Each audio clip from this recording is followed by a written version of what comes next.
Prophet Muhammad sallallahu alaihi wasallam, how he was washed. What did people do when it was his time, when he died? How did they wash him? So first of all, the people, the Sahaba who washed him were these three Sahaba: Ali ibn Abi Talib, Al-Fadl ibn al-Abbas, and Osama ibn Zayd ibn Harith. Everybody knows Sayyidina Ali.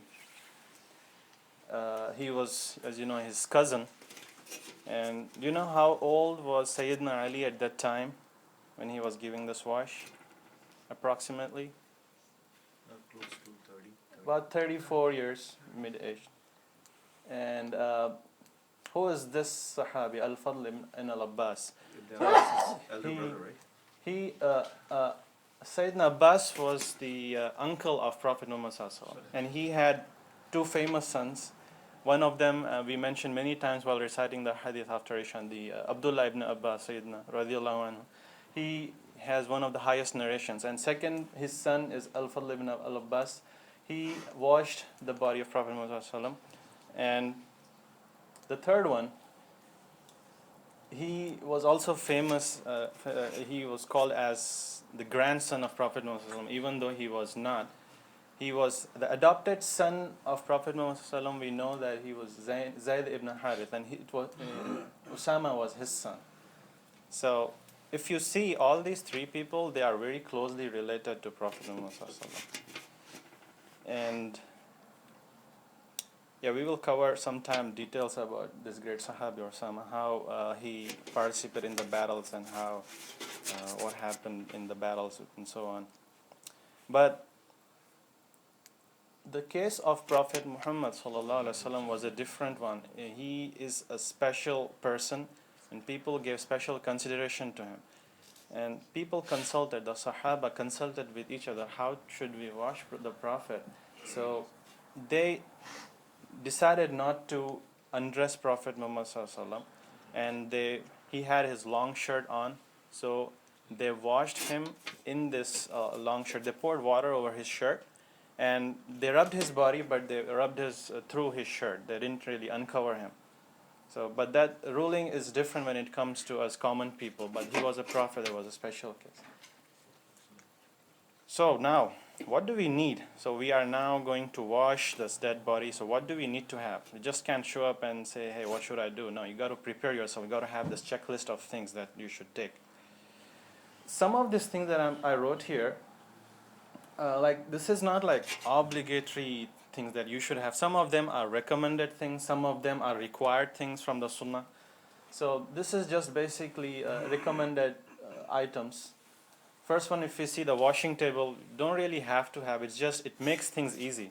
So some of them are from the Sunnah, and some of them, based on experiences, it makes things easy for us while washing. The washing table is one of them. And second thing, of course, you need water, the most important thing.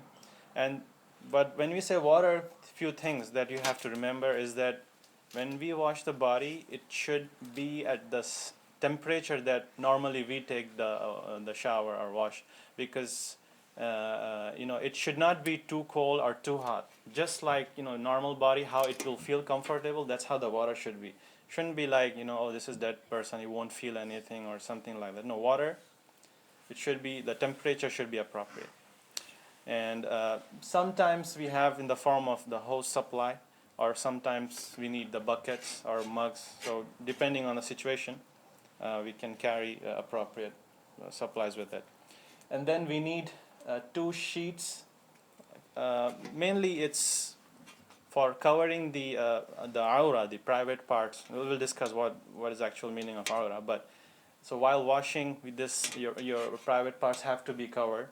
And so that's why we need 1 sheet. Why do we need the second sheet though?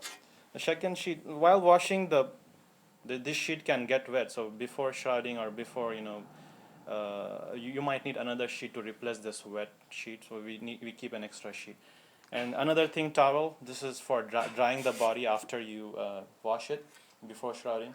And sponge is basically for scrubbing the body, just washing it to remove the dirt from the body. Or you can use any a form of cloth or something. And then a cleaning agent, something like a soap or a shampoo, soap shampoo. Or in Sunnah is to use the ground lotus leaves. That's what we know. And if you use that, you use about 6 ounces per gallon. But soap is fine either way. So we mix it with water, and you have to make it sure that it's like foamy leather and so on. And then the perfume, that is again Sunnah. And the Sunnah is actually to use camphor, or in Arabic, what do we call? Kafur.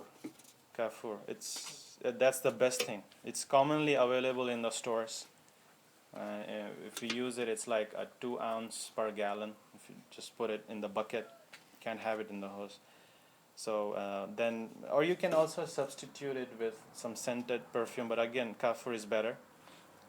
The reason why kafur is better is not only sunnah, but the scholars say that when you put kafur on the body, your body hardens, it becomes like hard, and the vermins, the mosquitoes, the insects, it keeps away from kafur, so it repels when you put it in the grave, so that's better. Scissors, why do you need scissors?